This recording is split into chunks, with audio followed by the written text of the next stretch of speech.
There are many panhandles in the United States, including Florida, Oklahoma, and Maryland. But you may not think that Alaska also has a panhandle. But if you look closely at the map of Alaska, you can see that it is definitely a panhandle, which is 480 miles long and about 100 miles wide, which, with an area of 35,000 square miles, makes it the largest panhandle among the 10 panhandles of the country. So you ask yourself, why does Alaska end here, and it has penetrated into Canada, and why is it not like these?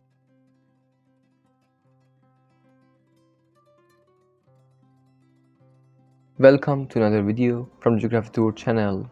As you look at the map, Southeast Alaska is known as the Panhandle. This strip of land is connected to the main part of Alaska through a thin piece of land and numerous islands in the southwest corner of Canada's Yukon Territory, and thence continuing along the coast of British Columbia to Prince Rupert, which is less than 500 miles. Juneau, the capital of Alaska, is also located in this area. In addition, this area is the center of Alaska's timber industry and is still a major fishing area in the state. The Panhandle receives the most rainfall of any part of the state, reaching 150 inches per year in some areas. But the reason this Panhandle existed was due to territorial dispute between the United States and the United Kingdom of Great Britain and Ireland, which then controlled Canada's foreign relations, which I will examine below. Until the late 1700s, the eastern border of Alaska was never settled and remained uncertain during the period of Russian colonization as well as during the first few decades of American control. Also, the Alaskan Panhandle was a very attractive area due to the abundance of fish and sea otters, which were the most valuable animals in the European fur trade at that time, and this caused the immigration of English and American explorers to increase during this period, and for their own benefit, they developed this area and increasingly encroached on it.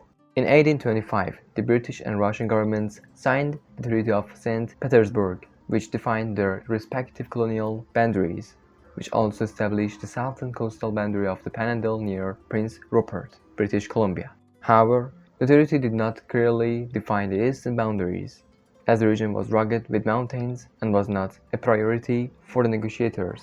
Also, on March 30, 1867, the United States bought the entire Alaska region from Russia.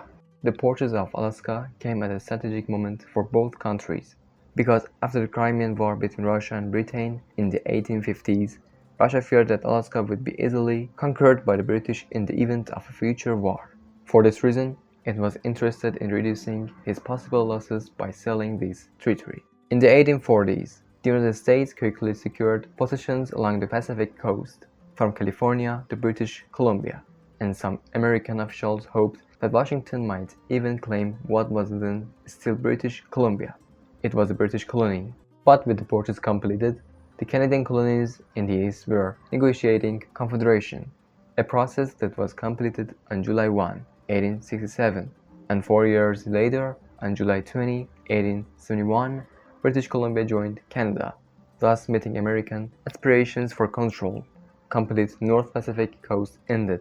Further, the Klondike Gold Rush in the Yukon began in late 1897, and hundreds of people found their way to this area, which drew about 100,000 gold seekers from Alaska to the Panhandle region, and the population of this area reached about 300,000. Canada needed a direct route from the Pacific Strait to the gold field, and yet the United States wanted to retain control of the area, but Canada claimed that its territory extended from the ridge to the Pacific coast, a claim that the United States strongly rejected it. A joint commission attempted to resolve the dispute in 1898 to 1899, but failed.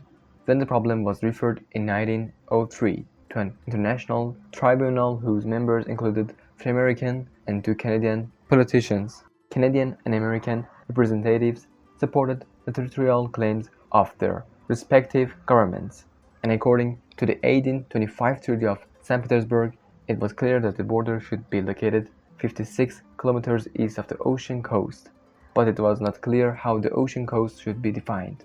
The Americans argued that the coast should be defined as the point where the mainland meets the waters of the Pacific Ocean, while the Canadians argued that the coast was on the western border of the Channel Islands. To the chagrin of the Canadians, Albertson supported the American claim, and Canadian representatives outraged at the betrayal of their colonial government, refused to sign the final decision.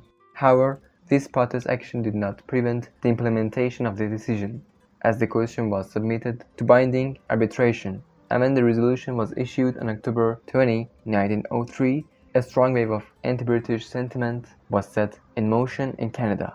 Although Canada lost the Alaskan border dispute, this event marked an important moment in which the country began to differentiate its political interests from Britain and the United States. For example, Canadians' frustration with an American victory may have contributed to the rejection of free trade with the United States in a counter-election in 1911. More importantly, the dispute increased Canadians' desire for full control over their foreign policy, and Prime Minister Sir Wilfrid Laurier, angered by the decision, argued that Canada's lack of treaty-making power would protect its rights, has made it difficult at the international level. He took no immediate action to correct this problem, but the dispute nevertheless supported Ottawa's claim to increased independence from London in the years following the First World War. In the end, according to the treaties, this panhandle was formed in the state of Alaska, which is the largest panhandle in the United States with an area of 35,000 square miles and is an important area for Alaska. Finally, if you're interested in panhandle videos, I've prepared a playlist where I explore the reasons why the US panhandles were formed, so you can click on the playlist to watch the videos, and see you in another video.